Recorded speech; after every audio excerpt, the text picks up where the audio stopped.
Você escolheu investir em fundos imobiliários porque paga dividendos mensais, os famosos aluguéis, mas nos últimos meses tem sentido que não tem surgido tanto efeito investir nessa classe de ativo porque tem desvalorizado bastante. É disso que a gente vai falar hoje. Eu vou te dar algumas sugestões ali de como fazer a melhor escolha de um fundo imobiliário. E meu filho, bom? Vamos falar sobre investimentos? Então você tem investido em fundos imobiliários e tem sentido ali que o seu patrimônio só se desvaloriza, principalmente ali nos últimos meses. Mas o que tem acontecido com os fundos imobiliários ultimamente? Basicamente o que a gente viu aí nos últimos meses foi que Selic subindo tende, a fazer com que esses ativos de mais risco se desvalorizem. Por quê? Porque os juros é o preço do dinheiro, ou seja, se o juros está mais baixo, o dinheiro tende a ir para maior risco, porque pode proporcionar um maior retorno. Isso continua sendo verdade, o maior risco, o maior retorno.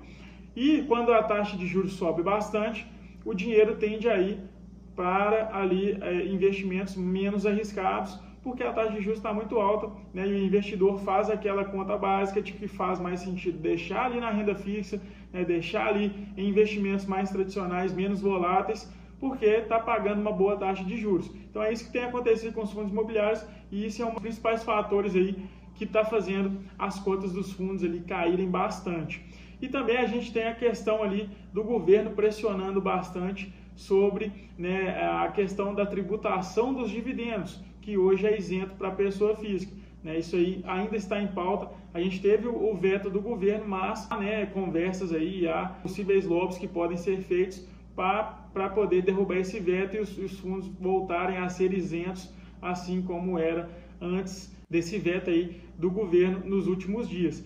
Claro que é importante salientar que esse veto vale para fundos até 100 cotas, até 100 cotistas, tá? Então, vou deixar aqui no izinho aqui para você entender mais no detalhe que a gente falou sobre isso em outro vídeo. Mas beleza, o que eu devo olhar na hora de comprar um fundo imobiliário, para entender se de fato faz sentido manter esse fundo na carteira ou se ele já desvalorizou bastante e eu devo vender, o que eu olho na hora de comprar um fundo imobiliário. Então é disso que a gente vai falar agora.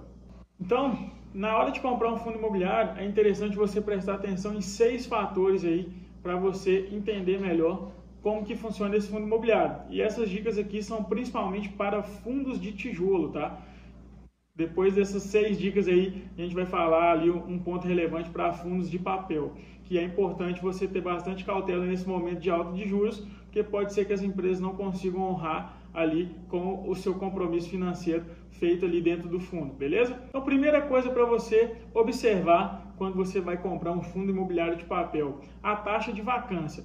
O que é a taxa de vacância? Basicamente, é o espaço não locável com o espaço total locável, ou seja, quanto daquele fundo está alocado e quanto não está, ou seja, quanto do fundo está vazio e quanto do fundo ali tem inquilinos dentro. O interessante, seria uma taxa de vacância de 0%, que é o que? O fundo está totalmente alugado, o fundo está totalmente cheio ali e não tem ali o risco de vacância muito alto.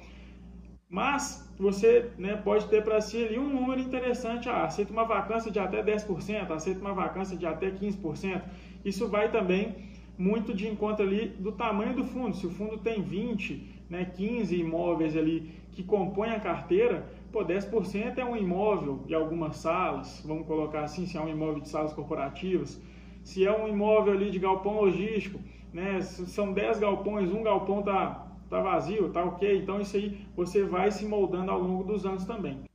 Outro ponto importante é o dividendo, ou seja, você entender a porcentagem de dividendo ao longo dos últimos anos é super interessante também, porque isso traz uma certa consistência do fundo. Se o dividendo varia bastante, pode colocar ali indícios de que, primeiro, que o fundo não consegue manter os inquilinos todos alocados ali, ele não consegue manter uma taxa de vacância menor possível, e varia bastante ali, e aí você vai investigar o porquê, às vezes é um imóvel mal localizado, às vezes é um imóvel que está ali para ser vendido, ou às vezes é um imóvel que precisa de uma reforma e não consegue ser locado com frequência, então isso aí é interessante você entender. Claro que para calcular o dividendo, o preço da cota pesa na conta. Então, quanto menor o preço da cota, né, agora, por conta dessa desvalorização e o dividendo se mantém no mesmo patamar, a porcentagem, né, do dividend yield tende a subir. Então, você tem que entender também como que isso pode afetar ali o valor do dividend yield.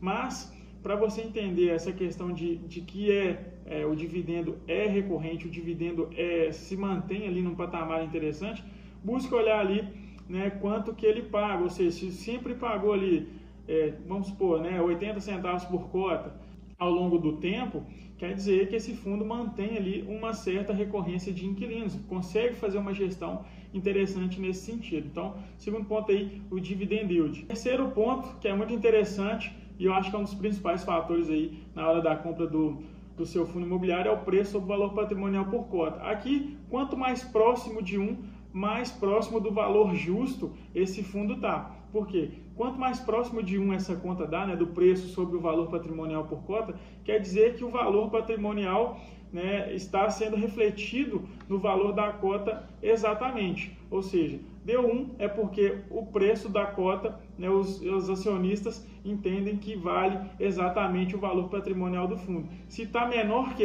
quer dizer que o fundo pode estar barato. Por que pode estar barato? Porque tem que entender o momento do fundo também. Pode ser que o fundo está sem muitos inquilinos, né, tem uma vacância muito alta, e isso faz com que as pessoas não invistam nesse fundo, não achem tão atrativo, e isso faz, né, com que o fundo se desvalorize bastante. Ou pode ser também que o fundo esteja caro. Se tiver muito acima de né, essa conta, pode ser que o fundo está muito valorizado, né, e não seja tanto o momento de você comprar esse fundo por um preço muito caro. Então, entender, né, esse preço sobre o valor patrimonial por cota, o PVP, né, quanto mais próximo de mais interessante. E aí você tem que entender também liquidez, ou seja, se você entrar, né, lá nos relatórios e tudo mais, você vai entender qual é a liquidez desse fundo diariamente. Uma liquidez interessante é de pelo menos R$1 milhão ali por dia, né, que você consegue comprar e vender esse fundo com facilidade, se você precisar fazê-lo aí ao longo dos anos. Então, a liquidez desse fundo também é bem interessante. E claro, né, a diversificação desse fundo também é de extrema importância.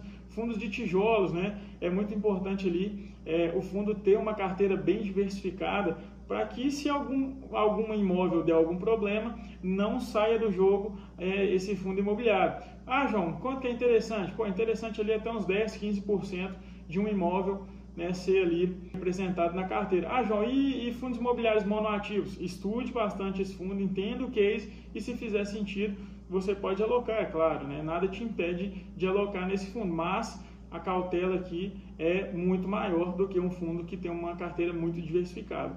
E por último, né, a renda recorrente desse fundo, ou seja, se ele traz, né, uma renda recorrente, se não varia bastante, né, porque isso pode voltar naquela questão do dividendo, né? Como que o fundo tem uma renda ali que não é recorrente, não é tão constante assim ao longo do tempo, é porque está acontecendo alguma coisa, seja na gestão, seja com algum inquilino, né, seja alguma briga judicial ali por questão de contrato. Então, essa renda recorrente também é bem interessante para os fundos imobiliários.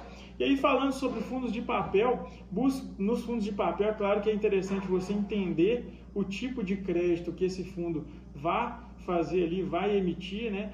E fundos de papel, quanto maior a carteira, quanto mais pulverizada a carteira do fundo, melhor. Então, se o fundo puder ter ali uma exposição a cada papel de menos de 1%, melhor, porque se algum der problema, esse fundo não sai ali do mercado. Então, busque entender ali quais os ativos, né, que o fundo emprestou esse crédito, né, e quanto mais pulverizada a carteira, melhor. Entendeu? Então, na hora de você escolher seus fundos imobiliários, mesmo em momentos agora mais difíceis, né, que as cotas estão se desvalorizando bastante, mantenha os pés no chão, né, seja racional na escolha do seu fundo imobiliário e leve em consideração isso que eu falei aqui agora. Fez sentido para você? Então já se inscreve no canal, deixa o like. E se você quer contar com a melhor assessoria de mercado, preencha o primeiro link da descrição que eu vou entrar em contato com você para fazer o melhor planejamento dos seus investimentos. Fechou? Então até o próximo vídeo.